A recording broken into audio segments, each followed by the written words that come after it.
Merhaba arkadaşlar, kanalıma hoş geldiniz.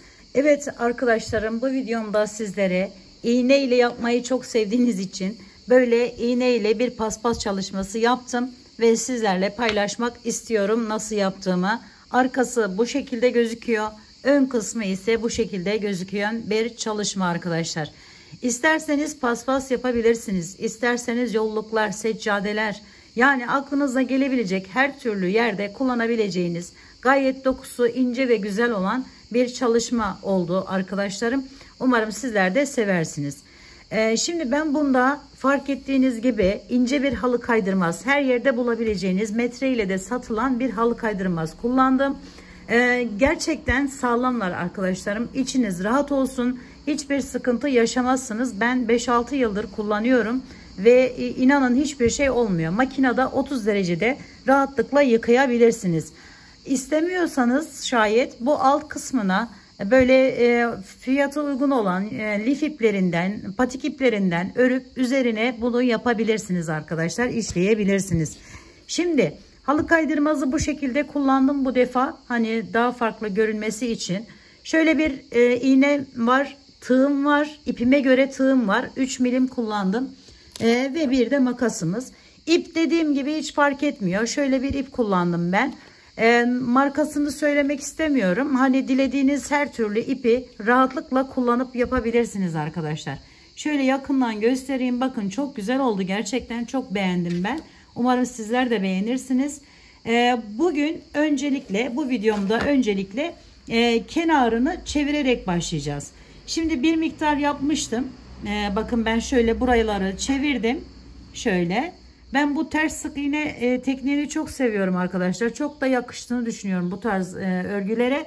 Şimdi hemen burayı da sizinle beraber bunu paspasımız tamamen, yani ne yapıyorsak artık yolluk, seccade, hani ne yaptıysak tamamen bitirdikten sonra bu şekilde çevireceğiz.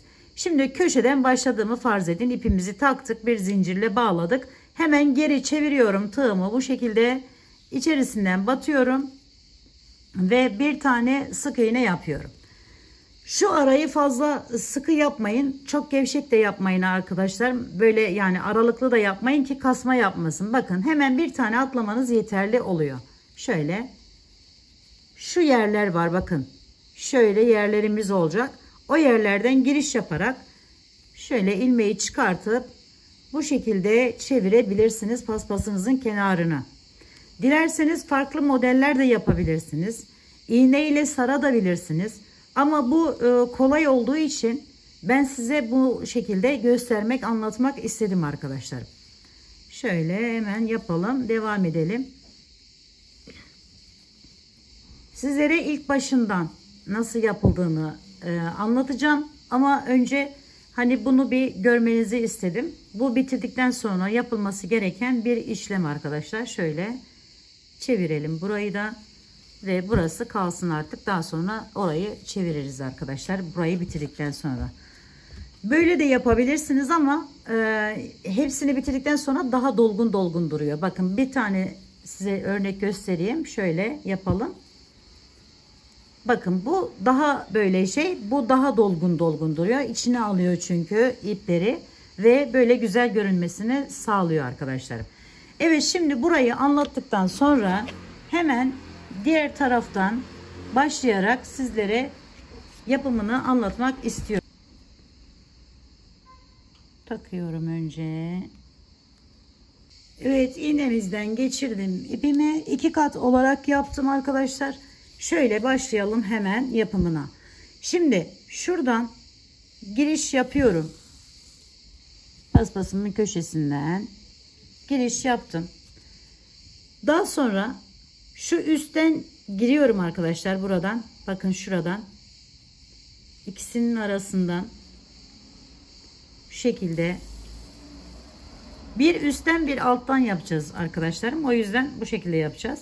Şimdi bakın deliğimizin biri burada, biri burada.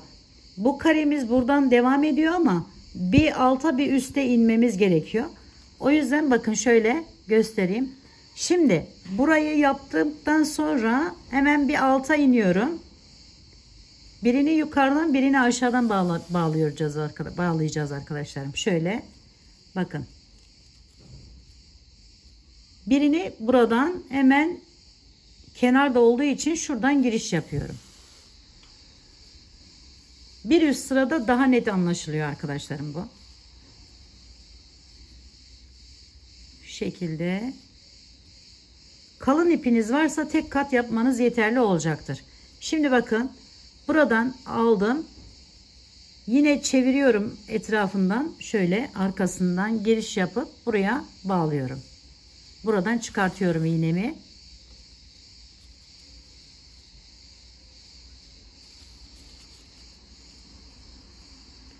Bunun en zor kısmı ilk başlangıcı. O da gördüğünüz gibi kolay arkadaşlar. O kadar zor bir şey yok yani.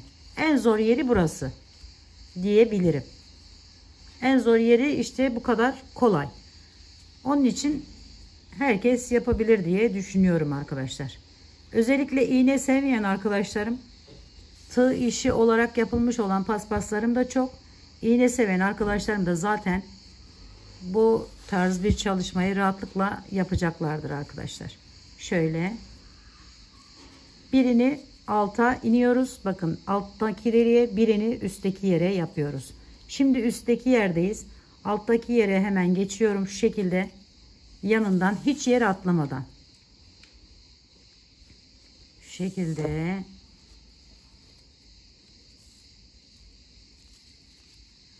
buradan yaptım. Hemen alta iniyorum. Üste çıkıyorum. Yani şu minik kareleri bir bakıma iple kaplamış oluyoruz. Ama birini altta, birini üste yaparak yapıyoruz bu işlemi. Ve böyle bir güzellik ortaya çıkarmış oluyoruz arkadaşlar.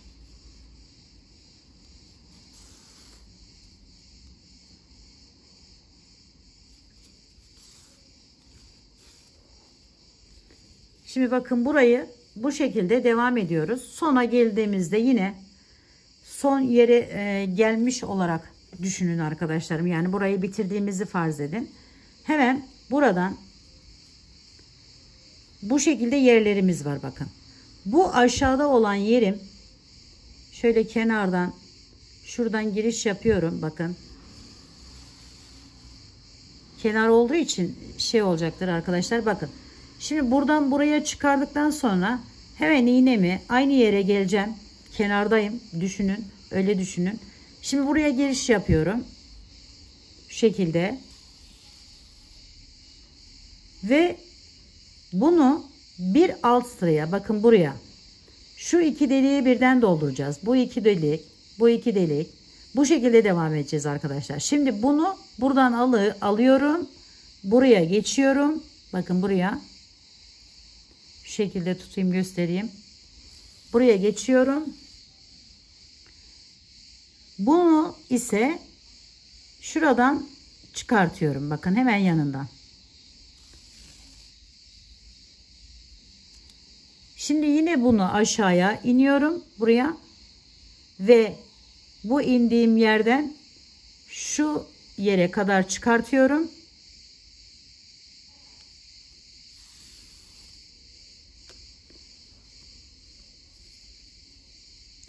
Buradan ise hemen buradan giriş yapıp buradan çıkartıyorum.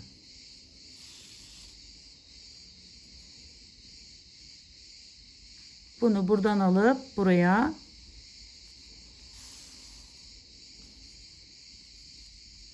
bunu da buradan alıp buraya.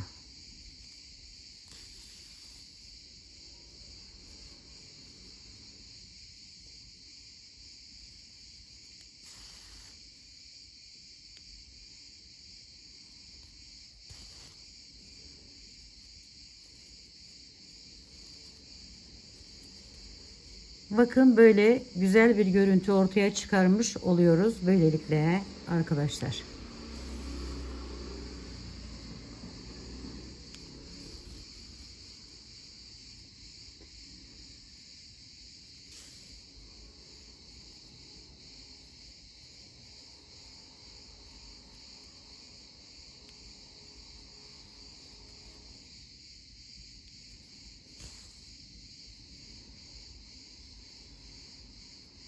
köşeye geldim.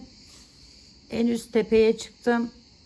Sonra yine aynı şekilde bakın bu şekilde geliyorum buraya. Şimdi buradan aşağıya iniyorum. Bakın buraya. Önce bir çıkartıyorum şöyle. Şimdi burası kısa olan yerim olacak. Hemen buradan çıkarttım. Ve şuradan bağlayıp